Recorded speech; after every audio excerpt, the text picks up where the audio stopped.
Hi, my name is Candace Tobert, and I want to talk to you about an incident that happened to my son while attending St. Gabriel Consolidated School in September 2014.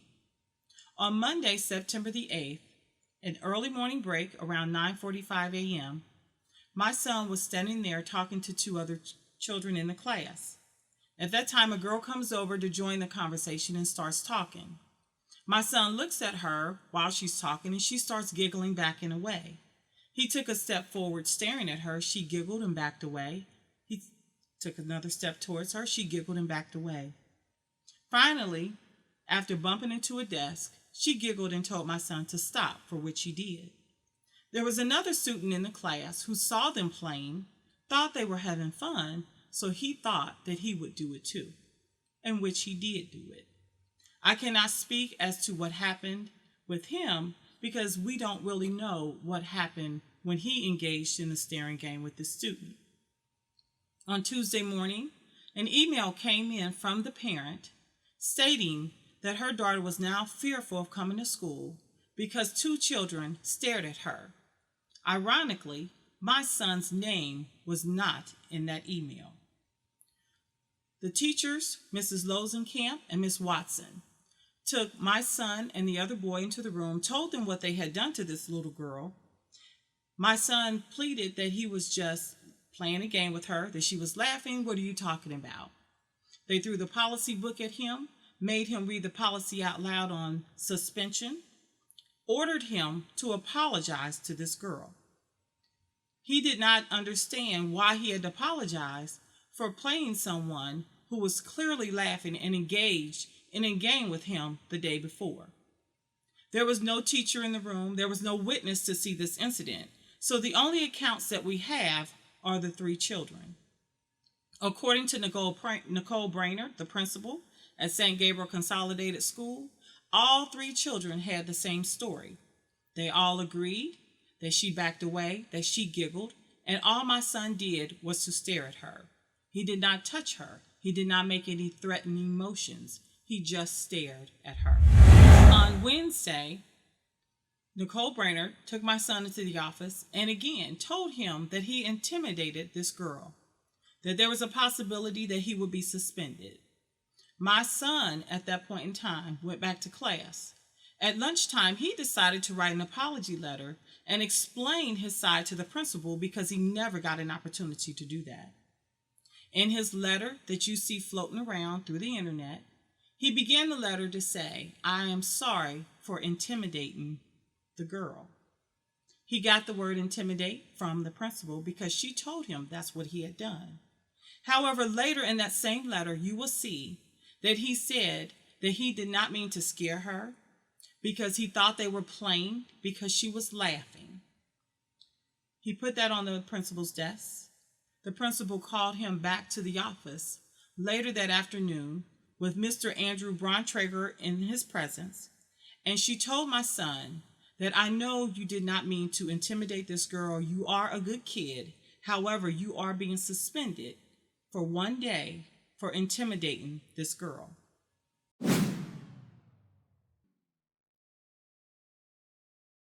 I received a call about 2 o'clock on that Wednesday. And when I received the phone call, I was told the exact same scenario, what I just told you. And I was told that my son could not come to school the next day. When I asked for a due process hearing, I was denied that right. I was told that I could have a due process hearing. However, he still could not come to school the next day. On Thursday, my son served the suspension. And that same afternoon, we went in for the due process hearing. In the due processing hearing, Mary Huth and Andrew Bontrager and Nicole Brainerd listened to our appeal for the suspension to lift it off of my son's record because clearly he was playing a game. They all upheld the suspension. At that point in time, I tried to go to Pastor Fay. I went to Cindy Hardesty with the Archdiocese, all the way up to the superintendent of the Archdiocese, Jim Riggs. None of them would investigate the story. Their only investigation was to make a phone call to Nicole Brainerd, who had made the decision in the first place. That is what happened.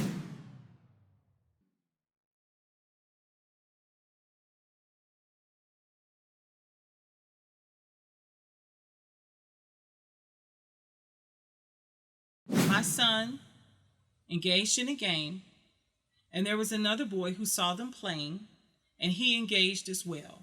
So, yes, there were two children that were suspended. However, I cannot speak about the other boy's side because we don't really know what happened with him staring at this girl.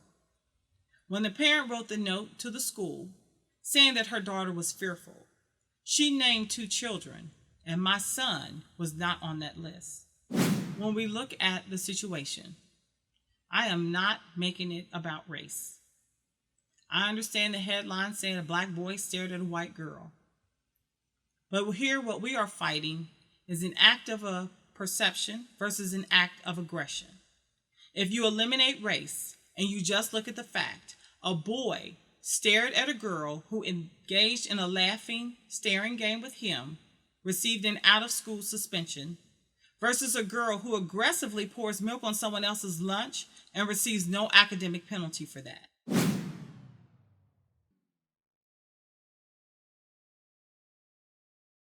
The problem that we are fighting is the discretion of the handbook, the lack of due process, and actually the policy that's in place. According to the policy handbook, a student that accumulates 10 demerits receives 1 detention.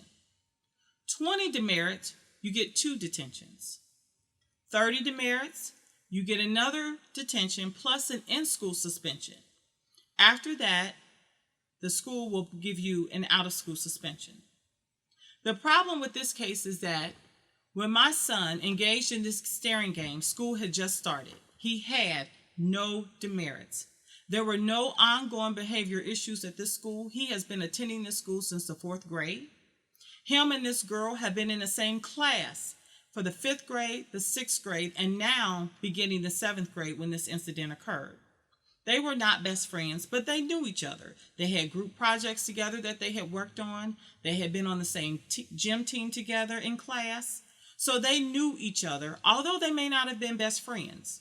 When boys have birthday parties, they invite boys. So no, she wasn't at his birthday parties, nor him at hers.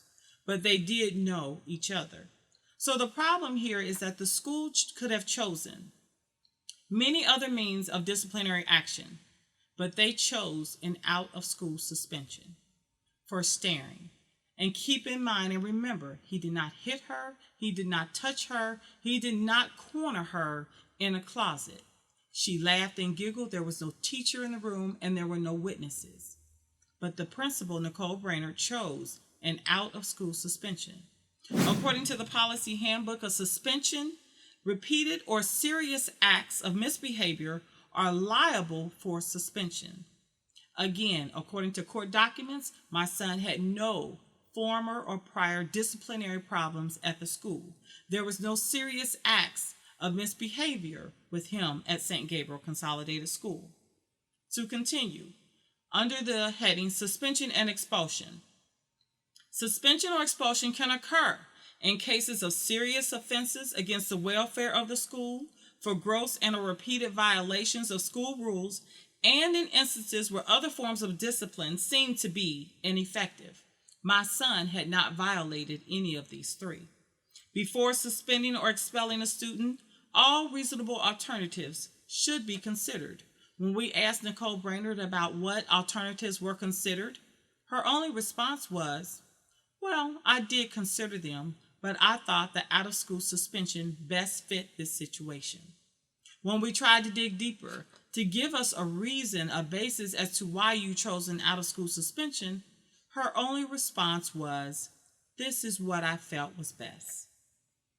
According to the policy handbook, procedures for suspension or expulsion include the following. Students facing suspension or expulsion must be afforded an opportunity for a meeting. My son was suspended and served the suspension on the same day as the hearing. When I received the phone call on Wednesday and I asked for a due process hearing, I was told you can have one, but he still cannot come to school the next day. His suspension was immediate. Written notice is to be sent to parents and to the student indicating the reason for suspension or expulsion. I did not receive anything in writing simply because Nicole Brainerd said she did not have time to write it.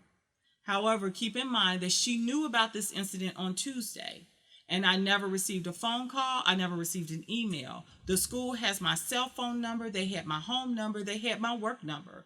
They chose not to contact me on Tuesday, and they waited to the end of the day on Wednesday to inform me of the situation and that my son was being immediately put out of the school.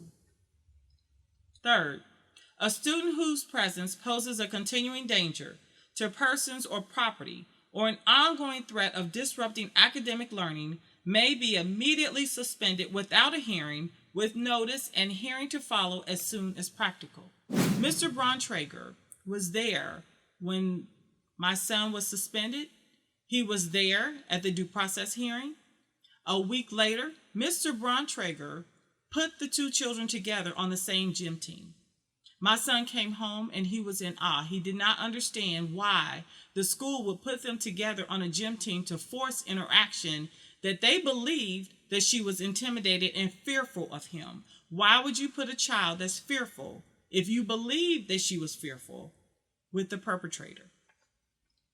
Lastly, the principal is the final recourse in all disciplinary matters and may waive any and all rules at his or her discretion for just cause. I've went through their policy handbook, and to this day, I have not received an answer on the just cause. I would like to still know, what is the just cause? What is the reason why you wanted to place an academic scar on my son's record when clearly he had no disciplinary problems, he did not touch her, and she was laughing during this engagement? So in conclusion, we are appealing the court's decision to lift the suspension off of my son's record. My son did not hit her, and if he did hit her, according to the policy handbook, he would have gotten 5 demerits. He stared at her and was immediately put out of school. This same girl that they said was fearful poured milk on someone else's lunch, and she received no academic penalty for that. The problem is not with the handbook. The problem is with the discretion of the handbook. All students should be treated fairly. All students should have to follow the handbook, as well as the administration. And that's the problem. Who is overseeing when the administration does not follow their own policy that is in place for parents, that they must abide by the rules? But when administration does not follow the rules, this is where we end up in court, fighting for equality, fighting for justice, fighting for fairness, and we should not have to be here. My family should not have had to endure all that we have endured in fighting the suspension. The lack of due process, the lack of the administration to look into this matter has caused us to be in court and have to fight this matter. So our fight is, yes, it's for our son first, but it's also for your children, for your nephews, for your nieces and grandchildren that's going to be coming. Because if schools now are saying that I can disregard the policy handbook and I can do whatever I want to do and I can put any academic penalty on your child's record, then we all need to figure out what the future of our children really look like. My husband and I are asking for your support in being advocates for change, not just change for my son, but change for all children. I have set up a GoFundMe page under Superseeds. I will update this page with any current developments with the case so you can follow the case. Again, please go to GoFundMe/Superseeds to support our efforts and to be kept up to date on what's going on with our case.